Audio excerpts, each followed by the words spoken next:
You're listening to In the Box, the brand new podcast from the FA for grassroots football. Hello and welcome to In the Box. This is an extra time episode where we take a deeper dive into the topics that mean the most to you and help support your club or league be the best you possibly can be. I am Tom Lee and I'm National Club Services Manager at the Football Association. And of course, I'm joined once again by my fabulous co-host, Charlotte Richardson. Evening, Tom, and welcome everyone to another episode of In the Box Extra Time. And this is the opportunity where, like Tom just said, we delve into a little bit more detail, get some more expertise, share some more experience to help equip you, whether you're tuned in this evening from a club or a league, whatever your grassroots organisation, you're going to take so much away from this, especially because the theme tonight is one that is so well timed. We're going to be exploring the topic of how to run your sports club and community business, and we've got some fantastic experts on to help us, haven't we, Tom? We certainly have. So they are newbies to In the Box, but they are by no means newbies to the game. They're obviously going to dive into a little bit of their background before we get started. But before we bring them in, can we have a quick reminder, Charlotte, of where we can go to find more resources just like this? Yeah, absolutely. So I think it goes without saying that this will be pre-recorded. You'll be able to catch up with it. Any links or resources that we mentioned will be put in the show notes as well. So do visit the FA Grassroots Hub on YouTube. That's where we have this session on its recorded version, previous episodes of these webinar series, and In the Box podcast as well. So much information. Do go and check that out.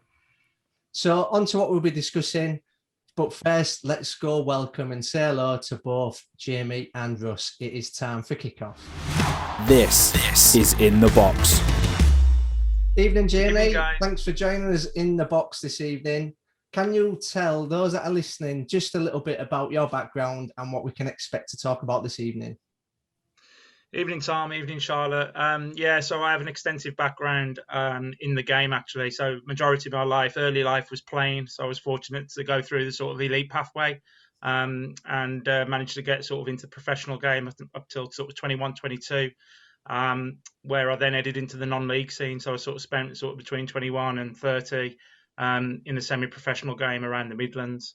But at about 22, when I entered that, I entered the what would be known as football in the community back then at West Brom, my boyhood club, where I went sort of for 15 years, growing this, what I thought was a football programme, and ended up becoming this sort of £2 million charity, that all of a sudden I'm crossing this sort of world of football and business. Preceding West Brom, I've then been fortunate to have sort of varied experiences at other clubs in the professional game. More recently, going into the sort of freelance world, working with the FA amongst other clubs and sports as well. You know, just in terms of me tonight, I think it's all about that balance between developing football and our clubs and trying to sort of look at like the enterprise side and business and balancing both, which I'm sure we'll have good discussion about this evening. Absolutely. And I think, Jamie, just to say thank you for giving up your time. That experience is something we are going to tap into a lot. And we are not only joined by Jamie this evening, but we've got Rus Smith on the call as well. And Rus has been involved in football for a number of years and has a lot of experience around building football clubs as community assets and loads of experience to share with us. Rus, welcome. Can you tell us a little bit about your background? Yeah, evening both. Well, unfortunately, I used to work with our good friend who's just introduced himself, Mr. Bunch, there in the world of community. But a little bit more about me. So essentially, probably tell from my voice and accent, I'm from the Black Country in the West Midlands. And I predominantly work within community sport, grassroots and coaching environments for the last 20 years. So whether that be from a football club's community programme, so I've worked within Walsall Football Club, West Bromwich Albion, to supporting clubs and leagues, and more recently I've had 5 years as part of a committee member of the Stourbridge District Youth League, helped and grown clubs from start to inception to being a business, as well as working within school settings, government funded community sports settings, and now where I work within a university context too. So the good, the bad and the ugly.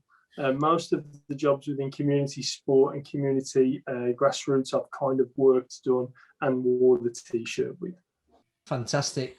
what expertise we've got for this evening. So obviously the theme, the topic is going to be all about how to run a successful sports club and community organisation. And we've got two of the best with us this evening, and it's going to be mine and Charlotte's responsibility to take us through and navigate us through the different top tips and the things that we're going to bring to the floor this evening. So Rus, Jamie, thanks ever so much for joining us.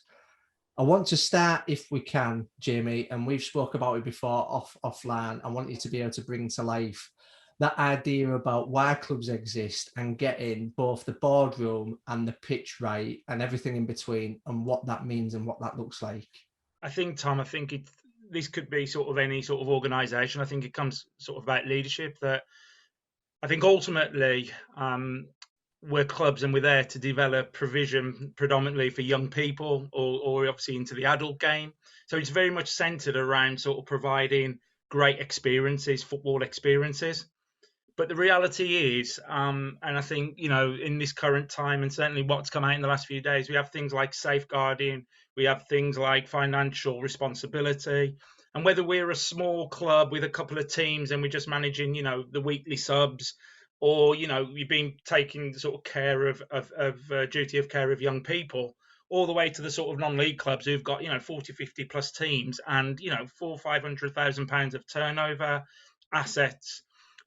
Best experiences I've had are where they get both of those sort of aspects of the club right.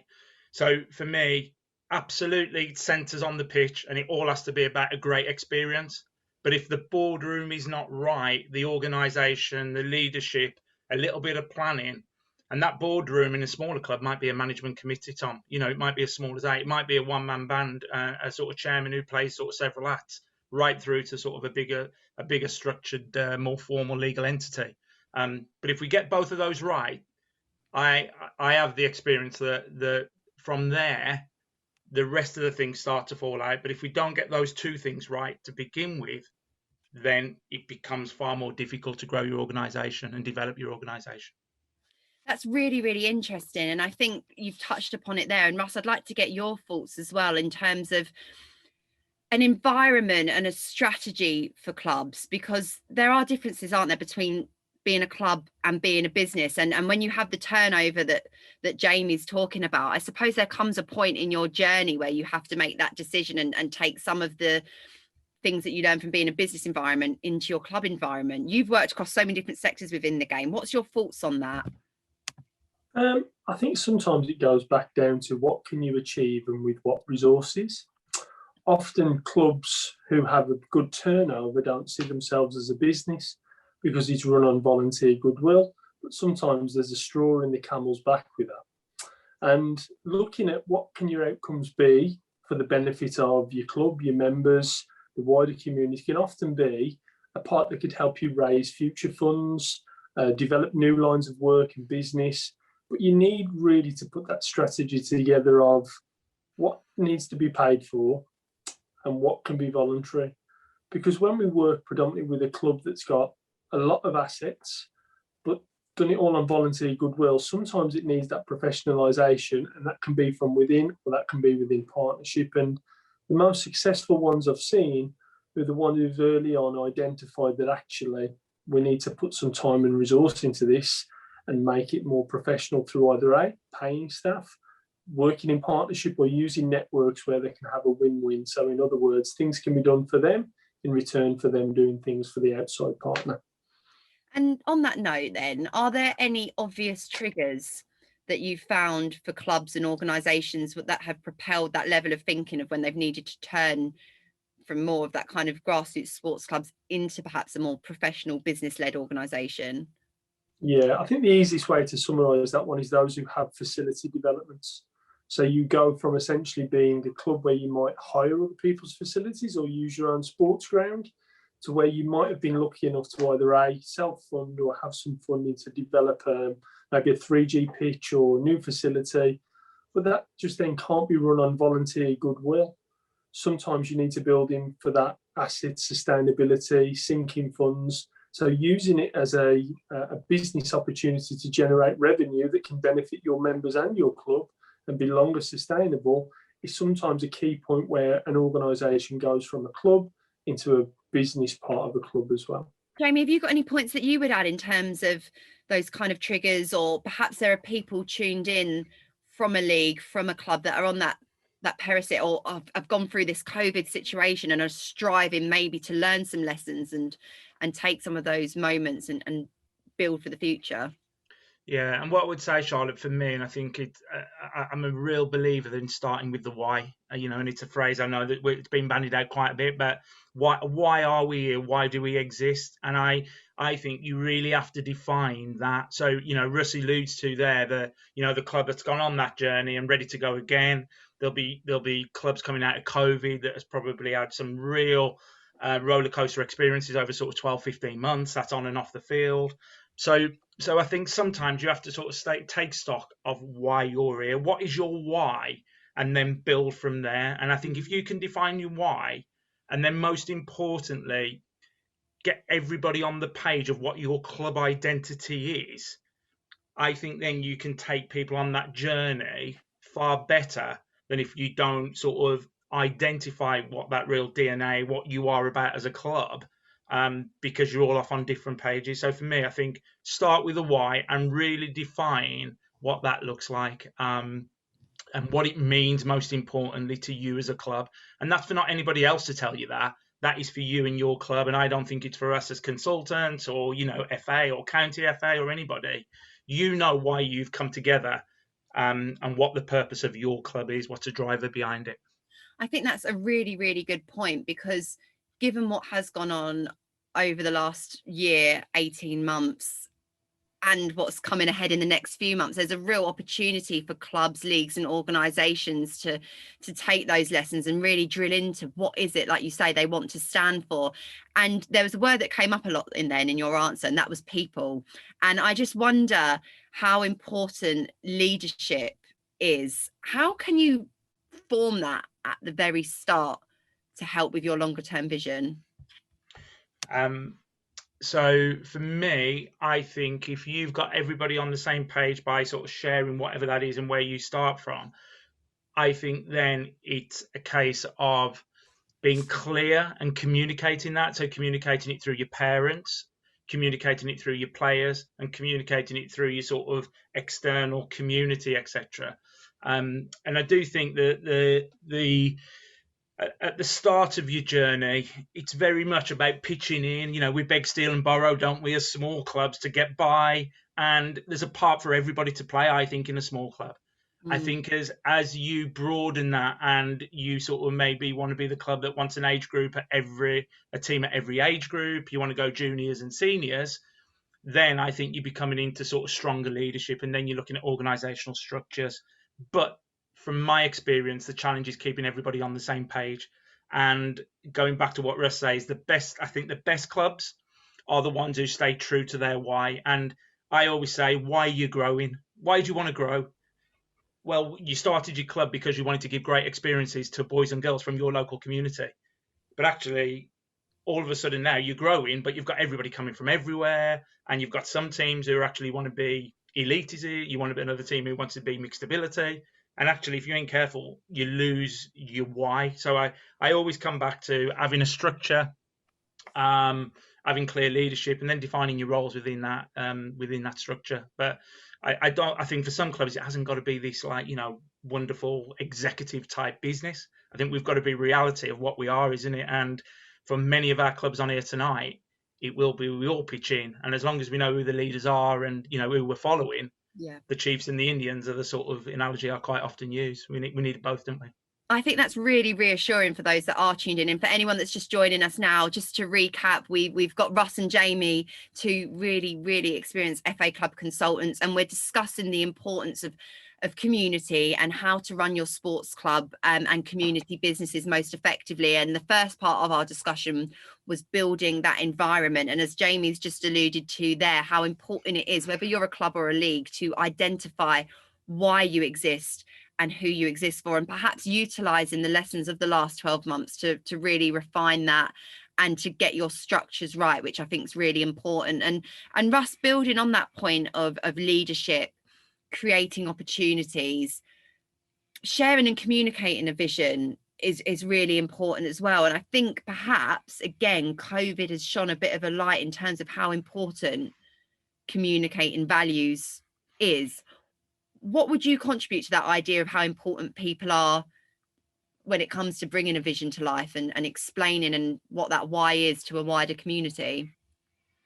Well, this is something which can be broken down really easy. So if you think of the word community, it's actually two words put together: common unity. So what do you have common unity with your why? So whether that be for your area, whether that be for a certain demographic, whether that be for sharing your assets and your facilities, there's a whole reason that can come under that. And the communication, which can really help there, is having the common unity. And many an organisation sometimes don't know that, because they go in the, this is what we do and it's football. But actually, when you unpick the person stuff out of it, who it's for, who can benefit, how, what, why, you then actually get some shared visions and goals that actually other organisations on your footprint or near to you have as well. Because you take away the context, but put back in the middle of it the person. And I'll give you an example of that. So one of the clubs I work with, they're really doing a big push on well-being and mental health as an example. But they felt a little bit in isolation of that, when actually in the same borough, there's another organisation who's a charity doing the same thing. So just by twinning that together, their common unity came, communicate out their message comes back in. And sometimes these things happen when you don't just look at it as football, as people and your common unity. Oh, as a marketing person, I absolutely love that. That's really, really good. And I think as well, one of the things I've been having a lot of discussions with people in football is that we will all appreciate the opportunity to go and play football in its most raw form. And there's a lot of people that have realised how much they enjoy the game and they want to give back a little bit, and volunteering and recruiting volunteers, recognising the volunteers. Obviously, we had the FA Grassroots Awards last week, and we've got another episode of In the Box coming, haven't we, Tom, where we talk about recruiting volunteers. So this is a really big opportunity for football to open up a little bit more, get more people in. And I wanted to sort of ask you guys both how you can go about getting the right people involved, and how sometimes that accountability and empowering individuals to have certain remits can then build a successful structure within a club. I don't know if Jamie, you want to go first on that, in terms of, I guess, how people can do a bit of an audit of skills around them and partner up and, like Rus said, get the common unity going there. I love that. Yeah. No, it's easy, Jay. You're going to steal that one, aren't you, Charlotte? Absolutely. Yeah, that's one. I've noted that one already. As they say, the best coaches steal the best ideas. So that's why they become the best coaches. Where was we? We've just lost trail of thought there. Yeah, so the auditing of skills so that clubs can again identify where they need to improve for to be that why, I suppose. Yeah, and so one of the things I think we need to stress as well to the guys here for me is I talk about quite often with my clubs and my organisations I work with, is starting off with the end in mind as well. So having an idea on where we're heading. So what is it we want to achieve? So as we come back from COVID, as a club, where are we trying to go over this year? You know, we've now took stock of where we're at. We know what's coming back in terms of our teams. We will have situations, and we know from some of the work we're doing with clubs across the country, there are concerns about volunteers coming back, particularly ageing volunteers. So there's almost a little bit of mapping and gapping to take place. But what we also know, I think, coming out of COVID is we have a real sense of community, haven't we? You know, if ever there's a time that communities have stood in solidarity with each other. And on the call tonight, we will have clubs who are absolutely pillars of their community. And there will be schools, there will be youth clubs, there will be youth centres, there will be brownies and girl guides, you know, these sort of fabrics of the community. And how do we reach out? And I think your world of marketing and comms and building relationships, Charlotte, to tap into that. But I think unless you know the end in mind, I think you struggle to start with that bit of organisational planning. So where are we going? What have we got? And where are these roles and where are these needs that we need to get people in to help us fulfil that journey? Yeah, absolutely. And I think actually, again, sharing a bit of my experience from a marketing point of view, one of my clubs is going through a process at the moment in terms of getting a new clubhouse. They're a charter standard community club, really good reputation. And when COVID struck, their first thing was wanting to be there for local businesses. And we actually coordinated a whole marketing campaign called Support Sevenoaks. And it was really, really good because it meant that the football club was there for its why it exists. It's there as a pillar of the community, and whilst football wasn't being played, it could be there for its local high street, and it built up rapport. And that actually, when they're seeking sponsors and people to be involved with that new clubhouse when it's built, they've got those good relationships in the community. So I think that's really, really important. And Rus, I wanted to come back to you because I know you have got a real range of experience in terms of how to engage and build relationships. And I sometimes think that's probably the hardest things for football clubs and leagues. They can feel a bit insular sometimes. What advice could you give those on the call? It might not be a snazzy marketing campaign. What are the basics that they can do to build genuine relationships? I'll give you a couple of things here, and I'll also touch on the point you just spoke about too. So often it depends on the people. So who's within your club already? And sometimes not everyone's the right person. So it's having the right skill set or people to do that. Never underestimate what's on your doorstep. And there's so many clubs that I speak to and I ask them a simple question. And this is when they look to do their own audit of what they've got. I ask them, when you sign your players and your normal registration forms, do you have a box on there that says occupation of parent? And they go, no. Well, why would I do that? And I went, because you've got your own audit then of skill sets that you might need when you might have a problem that you might need to talk through. And you've got a warm customer then. You've got someone who's already got an affiliation to what you do in your club. So sometimes your audit can be what's already there, but knowing what that is. My other thing, what I'd probably suggest is never underestimate the power of a young person, because we often think this needs an adult to solve our problems. But in the world of the digital age, sometimes our young people know the answers and can do it quicker, faster, and more efficiently than we can do. And using those opportunities, which could be work experience, which could be a placement, or could be a volunteer role for a young person, can also make new partnerships and avenues for you. The opportunity on your doorstep sometimes is really big. And even those simple searches or looking outside of football, you can come across shared values within organisations, and always try and visit your local voluntary council. So every county should have one. So for an example, in Dudley, it's called Dudley Voluntary Services. And they will have an audit of everything within a mile, 2 miles of your location, which are predominantly looking to do similar things that you might do, but without football, but context of charitable aims, bringing people together, connection, belonging. And that's probably the top tip I'm going to leave that point on. Don't just look at football. Talk to those others in your area through your voluntary council to look at what shared services there are and find what fits, what can help you and what can help them.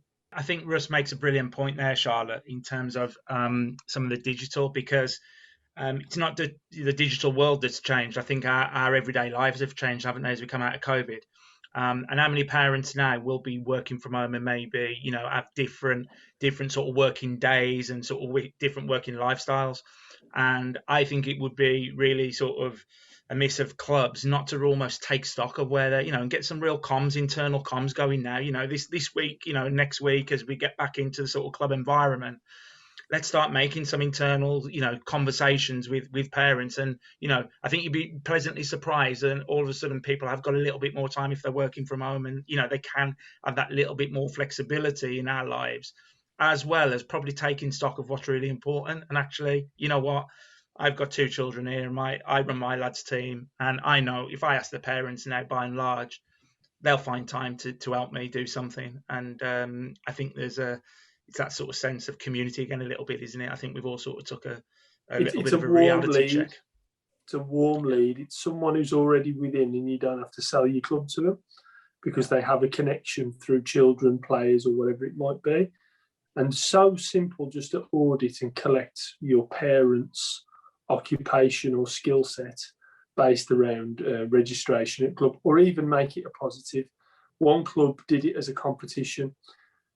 Whichever team fills in the link, and they shared it amongst their parents of their parents' occupation, and they get them all, won a new match ball or something like that. So, it cost 20, 30 quid. But it was an easy way to collate new data, to go and find skill sets and new partnerships that, was already there under their nose. I think the final one for me, and I think it touches on the same theme, Russ, is the digital platform. And this thing about meetings have to take time, and we've all been, me and myself and Tom have just done sort of step 3, step 4 meetings.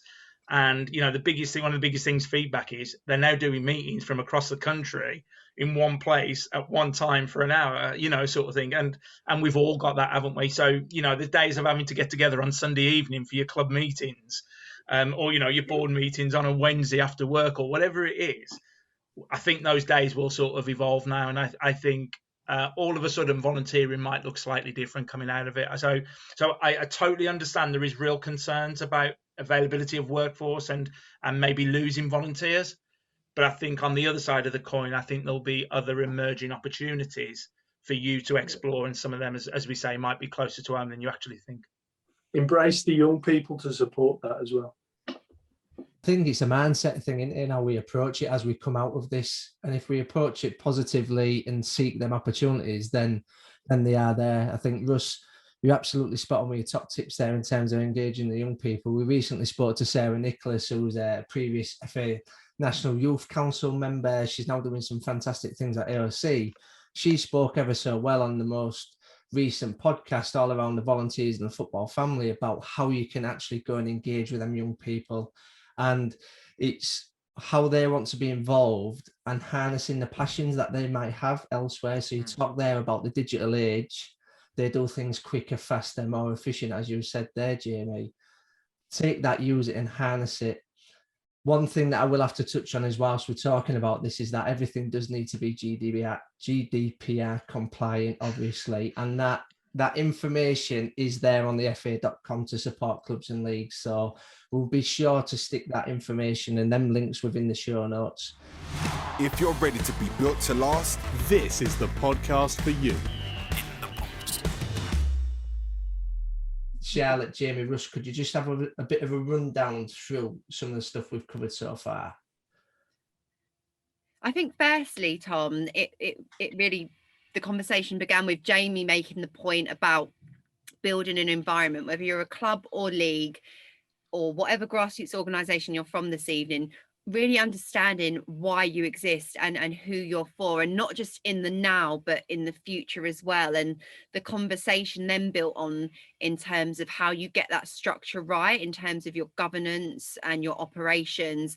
And we also spoke about the triggered points about when you're a club, a league, a grassroots organisation, then you kind of make that step into more of a business. And perhaps that's where Jamie and Russ might want to come in again, just to identify from their experiences what that moment often tends to be for people. And it's I think the guys have done a really good job in reassuring people like me that doesn't have to be an intimidating leap. It's actually something that just helps with sustainability. And Charlotte, I think what we said was that by the very virtue of coming together to give children, predominantly children and young people, an opportunity, as obviously well as the adult game as well, by collection of subs and working with young people of duty of care, we're straight away taking on a level of responsibility. So we have to accept that and that's almost like the management side, isn't it? The boardroom, the committee side of what we do.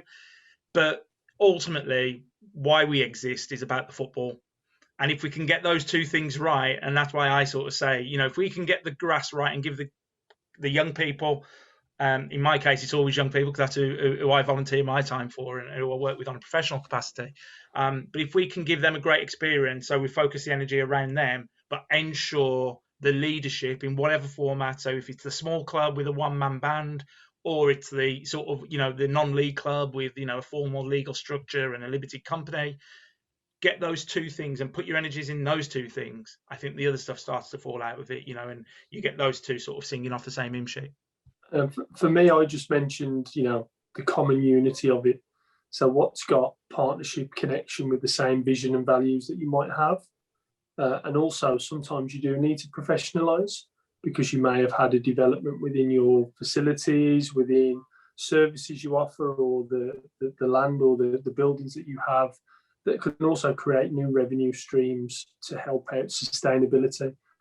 And thinking about, not being here for the next year, thinking about being here for the next 10, sometimes you need to change, and embracing change with what you already have that's warm to you. And warm to you might be existing parents, young people, what's on your doorstep, and a range of things that can help you meet those sustainability and longevity goals of why your club or organisation exists.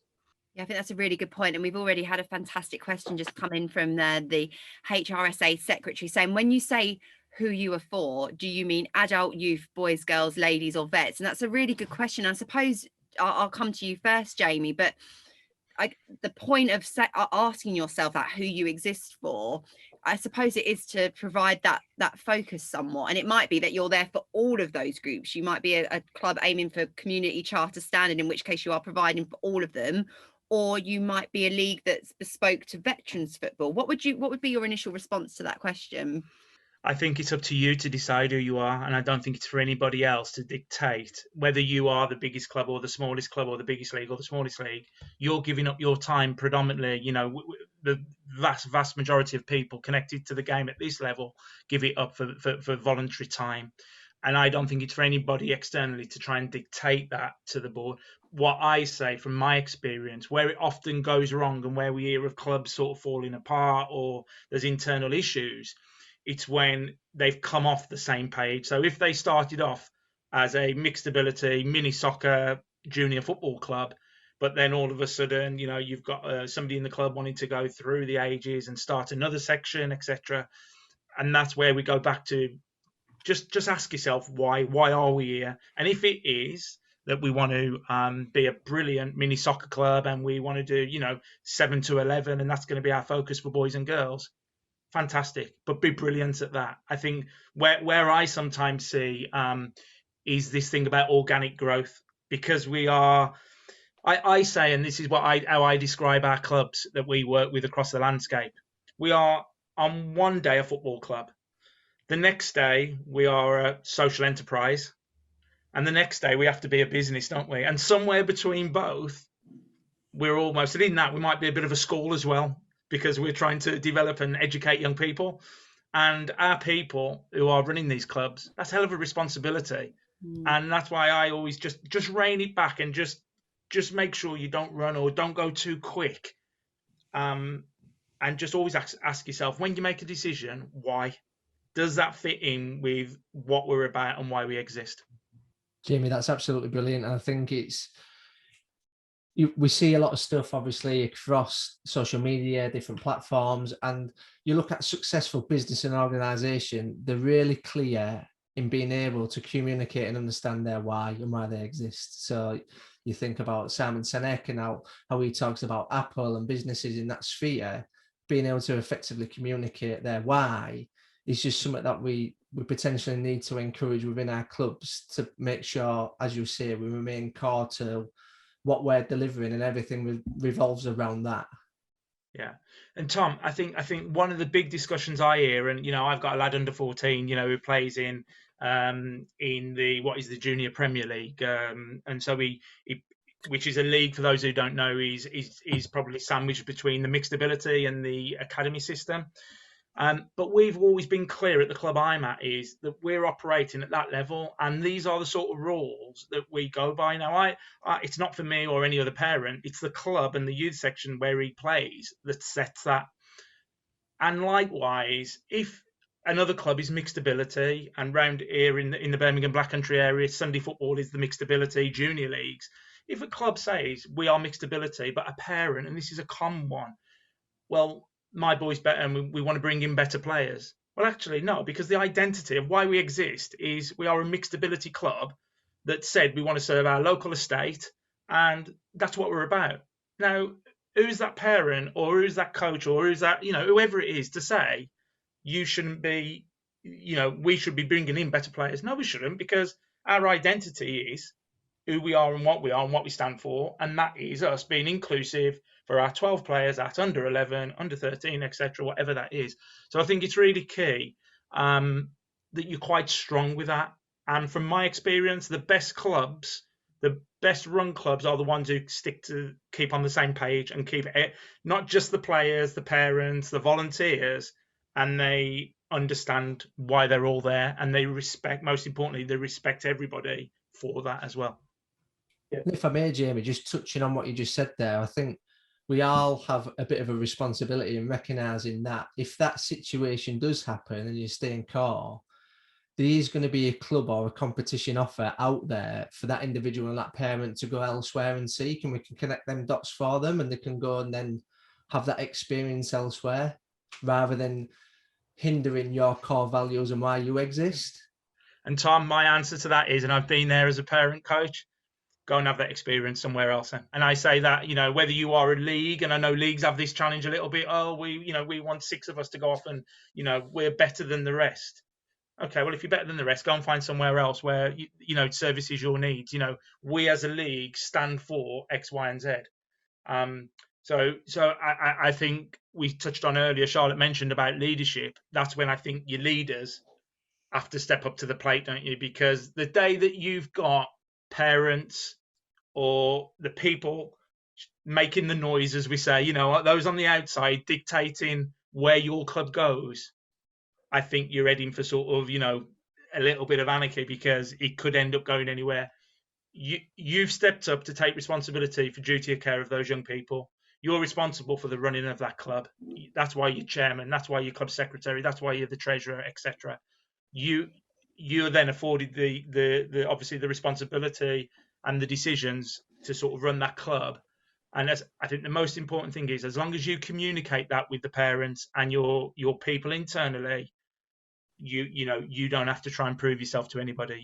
That's what you stand for. This is In the Box.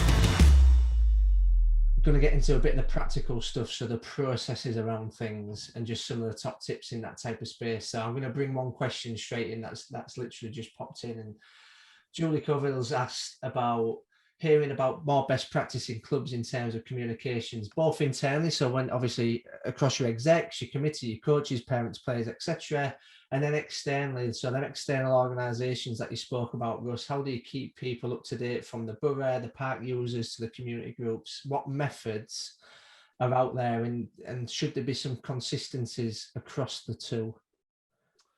So I'll start by saying nobody needs another WhatsApp or an email. So if you think about the amount of, I'm on that many groups, right?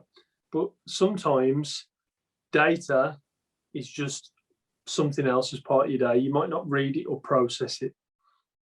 So the rationale, what I'm saying to you here is, if it's important, don't WhatsApp it or email it, phone call or speak to someone, because you will never underestimate the power of that. And if that's an important message that you might need to do with a partner or someone in your network, and obviously we've been a little bit unhinged with that with COVID and lockdown and restrictions, but effectively you will never beat the power of the word of mouth or connection, with a person through phone or face to face.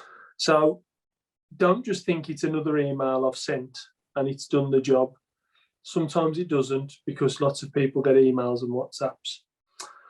So how you communicate these things then to other levels is key. So you might have different customers within your club. So who are my first customers? Children or players, whether it's adult leagues.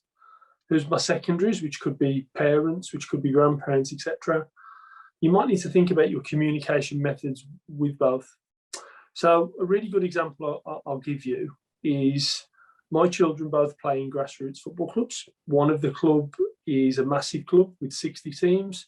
The other club is smaller with 20 teams. So most of the communication goes to the coach to communicate with the parents traditionally, yeah? However, that's only as good as if your parent reads it or the parent has that. So the smaller club, they do this by having a central venue training base where monthly, in non-COVID times, committee members are there on the same night anyway, and they just spend their time talking, going through what's going on, but they also have a board, and the board is strategically put where you buy a cup of tea. Because most parents buy their cup of tea when they're outside in the cold, and the board is there with a committee member to say, did you know this is coming up? You might have had a WhatsApp and you might have had an email, but you probably ignored it. Now, if you're not as lucky enough to have that, then you can use other methodologies, which could be, your simple text message. You're more likely to respond to a text than you are to a WhatsApp or to an email. Another rationale of communication is how children communicate to children or young people. So most of us use Twitter. Twitter ain't the best for young people because they don't use it, because they think it's for old people. So how social media can be used but children friendly. And those networks, and you're right in what you say about GDPR, but if it's young people leading young people, it's more likely to happen. So do you have a youth voice or opinion within your club that can get messages through? So think about your traditional approaches, but remember an email and a WhatsApp may not be impactful. Word of mouth is really important. And if it's worthwhile saying, try and do it face to face or try and do it in person. But also think about those other communication methods that might not be from you, but be from peers, which can really help out with stickability, involvement, connection, and more importantly, belonging.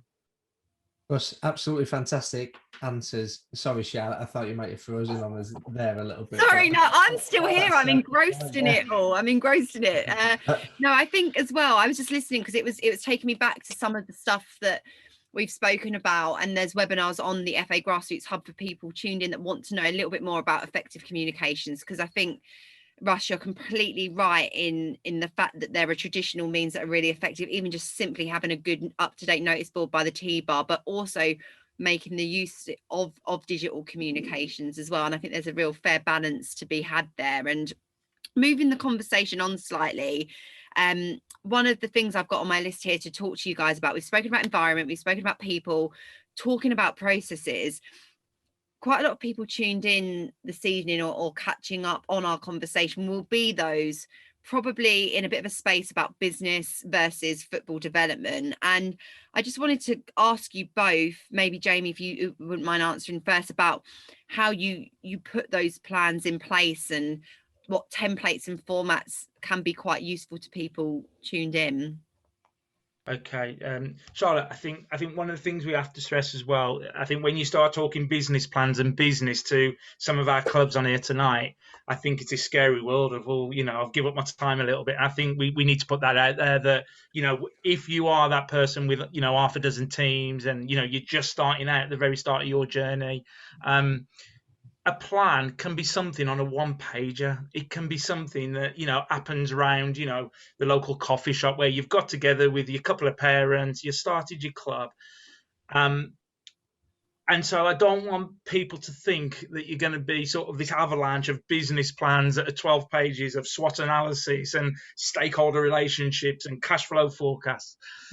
However, if you are the club who's got ambitions to go and get a 3G pitch, or you want to grow your facilities, or you want to go into partnership with your local authority, and you're on that, shall we say, bigger journey, then we've got to be, reality about it. If you want to access public funds, then you are going down the more formal route of setting structured business plans, just like you would in any organisation. And I always come back to predominantly 99% of organisations on this call tonight will be non-for-profit type organisations. So I think we also have to understand, what does that mean? Well, that means actually the real reason you're doing it is to probably recycle those resources back into the organisation that you're there for, which is slightly different to the business world where you do business planning. But the principles behind non-for-profit organisations are exactly the same as any business where you work, Charlotte, Tom works, or I work. You need to set out a plan. You need to have a vision. you need to understand some of the liabilities in terms of financial and some of the cost bases, whether you're running 3 or 4 teams or whether you're running, 104 teams, whether you're running a facility or you're hiring the local pitch. So I think it can be from the basic 1-pager, 2-pager, just setting out some core principles of a plan,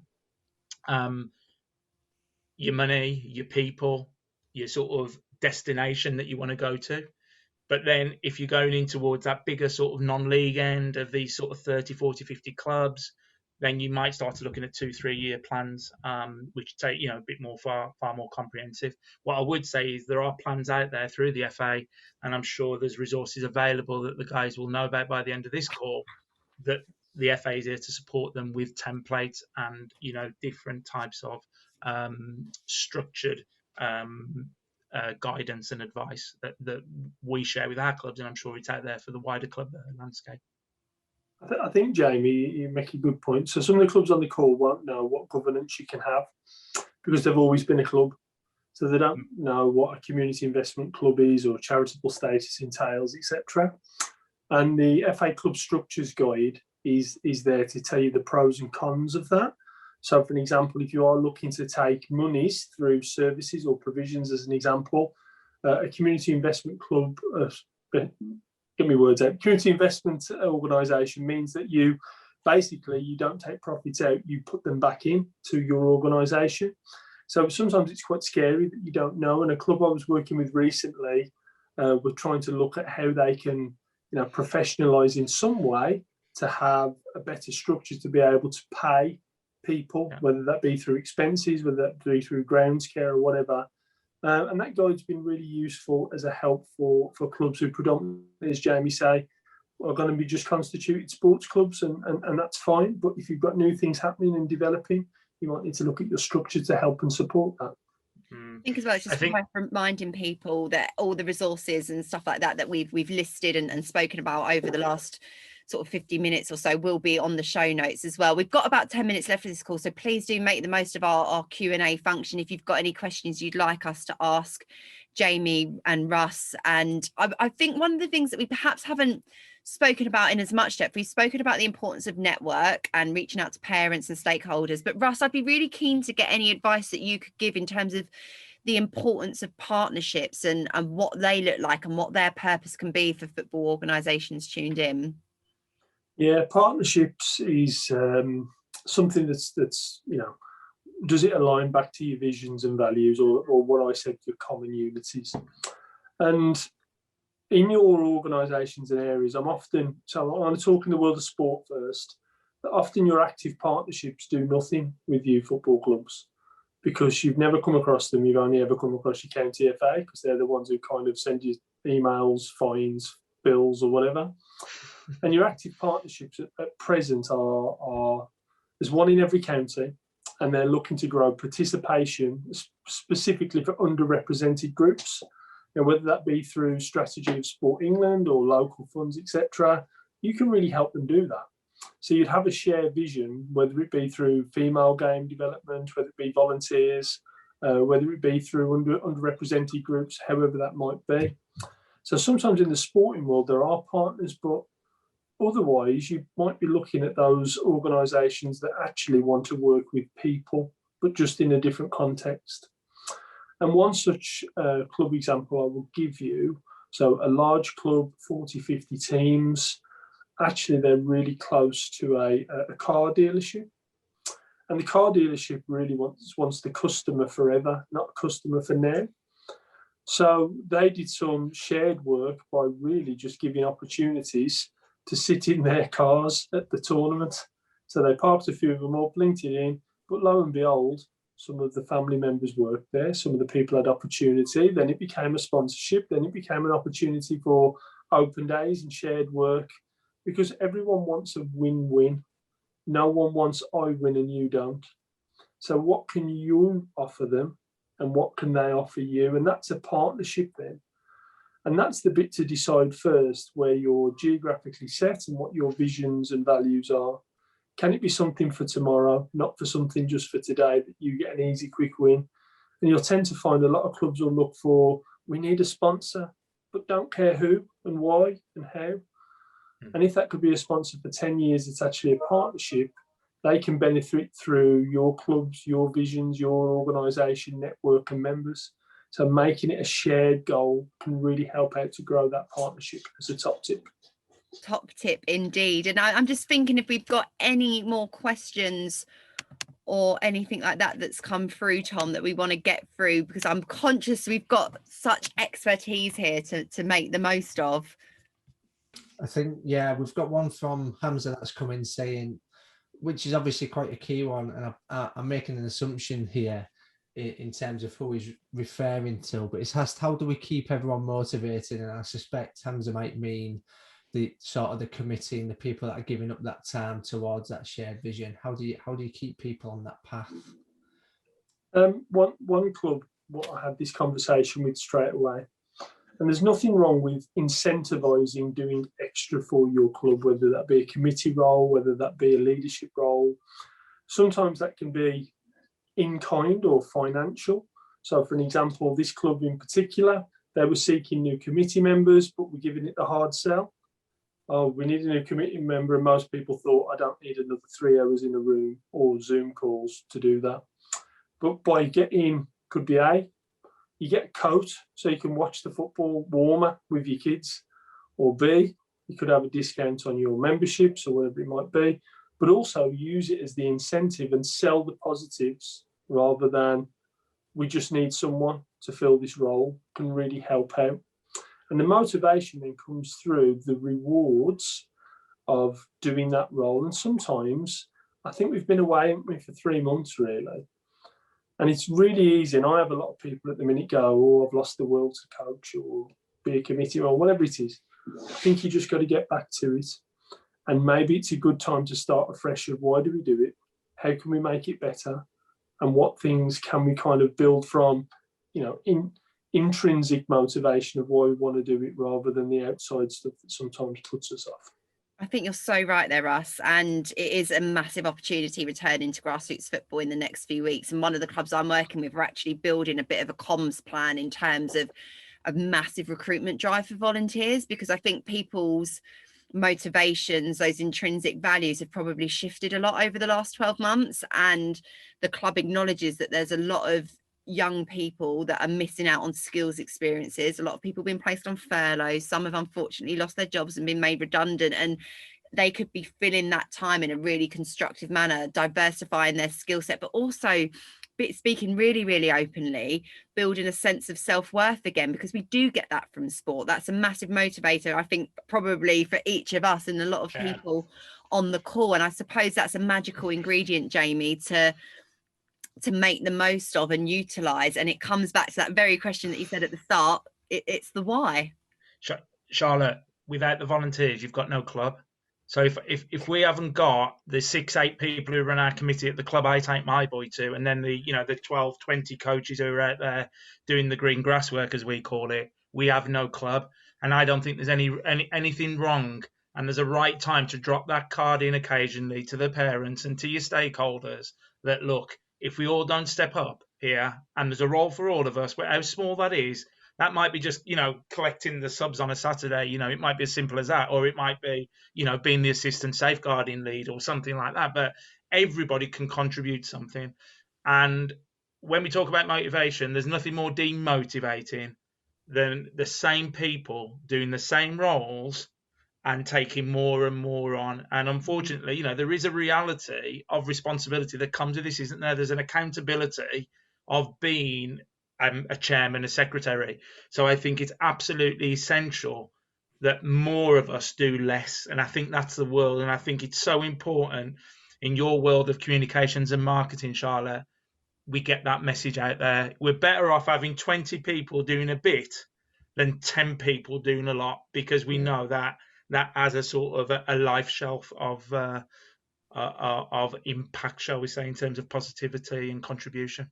Yeah, absolutely. And I think it fits in so nicely with the podcast we've got coming out and the points made about, reaching out to younger people, empowering them through football volunteering opportunities, as well as, you know, looking after those that give so much to football clubs and leagues. And as we kind of head towards the final 5 minutes of this session, which again, I think Tom has just been absolutely fantastic value in terms of lessons and notes. I've got loads written down here, but I suppose I'd like to ask each of you, given the great information you've shared, given the experience that you've mentioned throughout, what would be your final key piece of advice or tip that you would like those tuned in to take away for the future when it comes to building that football community business up?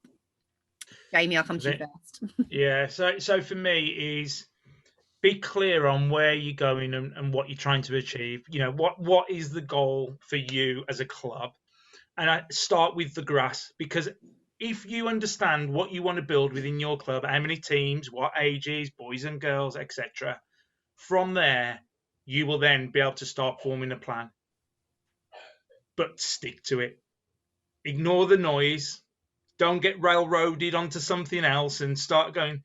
If you are clear on what it is, go on that journey, get people on the same page, because when it goes right, it's brilliant, isn't it? It's fantastic. But it's when you get the delusions of grandeur and think you're going to be the Premier League and you're going to go and, you know, sign this player and that player, all of a sudden you start losing your way. So understand what you want to do with your football. It starts around football. That's why we all get involved. Get your coaches in the room, get your parents in the room, understand your destination, where you want to go. And then with your leadership team, your committee, start sort of etching a plan and then share that with your people and stick to it. Absolutely. And Rus, for yourself, what would you say as a final sort of summary thought? Sometimes a person is not the right person. Just because they've got a heartbeat and they said, I want to do that job, doesn't mean it's the right person. So the skill set or the motivation of why may be the right thing. And a little bit, you know, cringy to finish, but Whitney Houston said it really well. I believe that the children are the future. So some of your workforce can be young people. And a good example that's already a case study on the FA site is of Ashton United in the northwest, about how they have opportunities for young volunteers, but also for people who are out of work, who may have a skill set that could help you for a short period of time. And they've utilised those workforce opportunities to help them grow, develop, but more importantly, sustain and develop individuals after. Absolutely wonderful to finish on. I love a Whitney Houston quote myself. I could sing if you want, mate. I never thought we'd peak to bring in football and Whitney Houston, but we've done it. Thanks to us, it has come to life. So yeah, we're almost at a full time for this evening. There's certainly some things I feel that we potentially didn't even get to and touch on. So some of the things around resourcing your plans, we touched on ever so slightly about obviously engaging with your local volunteer sector and organisations, of which we have touched on previous episodes, webinars, podcasts. So we'll make sure we put all that in the show notes. But what I do want to offer, following obviously the technical issues that we had this evening, is that please do email clubsprogram@thefa.com with any questions or anything around this. We'd be more than happy to put on additional sessions, especially within this space. And we want to hear from you. We want to know if you're running a sports club and considering that expansion into also needing a business and community organisation, so we can signpost you to the right places at the right time, because we all are volunteering our time, and it can be really difficult. The governance of the game in itself and the administration that just surrounds it can make the roles very challenging. So like Jamie said there about identifying more people to do less is absolutely key. But our responsibility, and hence why this podcast and this forum exists, is we want to signpost you to the right places so you're not wasting any more of your valuable time, so you can be pitch side and enjoying the experience that we're trying to give everybody. Yeah, absolutely. And as we approach full time, the hour has gone so quickly. So just final thanks to Rus and Jamie for giving up your time, sharing that invaluable experience. And I think a lot of sports clubs tuned in will really have learned a lot about how to operate successfully as a community business. So thank you to you both. And as Tom says, if you have tuned in and you want to catch up on anything from this session or previous podcasts as well, do head over to the FA Resource Hub on YouTube. There's so much great information and insight that picks up on the points the guys have made this evening and builds upon it further as well. And just to finish on, we are going to be tackling the return to football gardens that has obviously just been released today by the FA. So do come back in and check the resource hub where you booked onto this webinar, because we're hopefully going to be rolling that out, taking place on the 1st of April. So we'd love for you to join us. And if you've got any questions around that we can pick apart for you, as I say, please email clubsprogram@thefa.com. But I think we're at full time there, Charlotte. A massive thanks to obviously Jamie and Rus. It's been a pleasure having you join us once again. We hope to see you soon, and take care. See you later. Thanks for joining, everyone. Thank you. See you guys.